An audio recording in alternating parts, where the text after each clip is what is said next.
Next question दिया है बेटा, नेक्स्ट क्वेश्चन लिखा है 7.6 सेंटीमीटर एक रेखाखंड खींचिए, इसे 2:3 के अनुपात में विभाजित कीजिए। रचना है, आप लोग घर पे इसको बनाइएगा।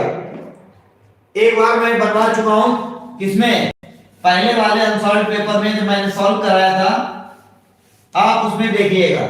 जैसे मैंने उसमें बनाई है वैसे ही आप बनाइएगा। लिखा है 7.6 सेंटीमीटर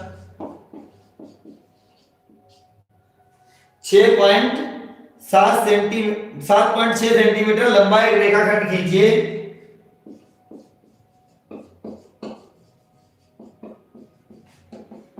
रेखाखंड खींचिए, इसे 2:3 के अनुपात में विभाजित कीजिए, अनुपात में विभाजित कीजिए। अब देखिए, इसके लिए पटरी प्रकार पेंसिल रबर कटर यानी पूरा ज्योमेट्री बॉक्स आपके पास होना चाहिए। मैं आपको थोड़ा हिंट्स दे रहा हूं, इस हिंट्स के आधार पर सवाल को अपने आप सही सही बनाना। देखिए बेटा कैसे बनाएंगे। सबसे पहले आप पटरी की सहायता से एक 7.6 सेंटीमीटर लंबा रेखाखंड खींच लेना, इसका नाम ए बी रख लेना। क्या रख लेना?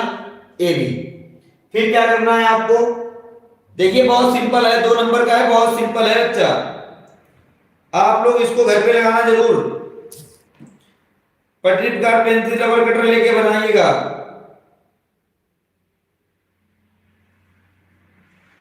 क्या है, अब ए से न्यून कोण बनाते हुए एक लाइन खींच लो जिसका नाम ए एम रख लेना। क्या रख लेना? A M. अब ये जो अनुपात जिसमें डिवाइड करना है, इनको जोड़ लो। 3 और 2 कितना हुआ? 5 हुआ। तो आप इस लाइन पर 5 चाप लगा लो, 1 2 3 4 5। ये बराबर के चाप होने चाहिए, प्रकार से लगाइएगा।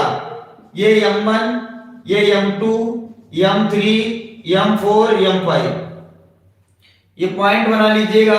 बराबर दूरी पे चाप होंगे, ये प्रकार से लगेंगे बेटा। कैसे लगेंगे? प्रकार से। अब क्या करना है आपको, जो लास्ट पॉइंट है उसको बी से मिलाना है। किससे मिलाना है? बी से। पटरी रख करके मिलाइएगा। फिर उसके बाद में अब अगला पॉइंट देखिए, कौन सा है? 2। तो M2 पे पहुंचो, M1 पे नहीं M2 पे, क्योंकि नंबर कितना है? 2। M2 पे पहुंचे, जितने का एंगल यहां पे बन रहा बिल्कुल इसके इसी रेखा के समांतर एक यहां पे लाइन खींच दीजिए, जो इस वाली रेखा को P बिंदु पर काटती है। हो गई रचना। इसको बनाइएगा कल, फिर मैं इसकी रचना विधि लिखाऊंगा। रचना विधि क्या होती है बेटा? जो आपने काम किया है, क्या आप लिखेंगे? मैं हिंट्स दे रहा हूं। क्या किया था आपने? सबसे पहले सर्वप्रथम पटरी की सहायता से ए बी बराबर 7.6 सेंटीमीटर लंबा रेखाखंड खींचा। यही क्या था? लिखिएगा।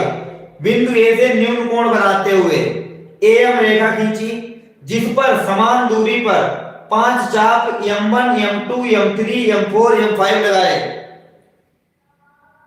ठीक है, ये चाप लगाए। फिर क्या करेंगे? लास्ट चाप को M5 को B से मिलाया, ये लिखिएगा। फिर क्या लिखोगे?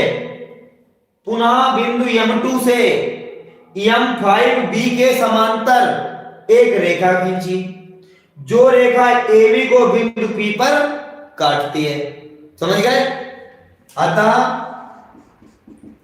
AP अनुपात PB, मतलब AP और PB का जो अनुपात होगा वो 2:3 होगा। बस आपको इतना लिखना है बेटा। समझ गए? तो आप सभी लोग डेली का डेली जुड़िए, ज्योमेट्री बॉक्स लेकर के जुड़िए, पूरा टेबल पे बैठ करके, कुर्सी डाल करके, या कुर्सी टेबल नहीं है तो आप चटाई बिछा लीजिए, उस पे बैठिए, मेहनत से पढ़िए, तभी आप सफल हो पाएंगे। चलिए, मेरी शुभकामनाएं आपके साथ हैं। आज की क्लास को यहीं पे समाप्त करते हैं। सभी लोगों को गुड नाइट।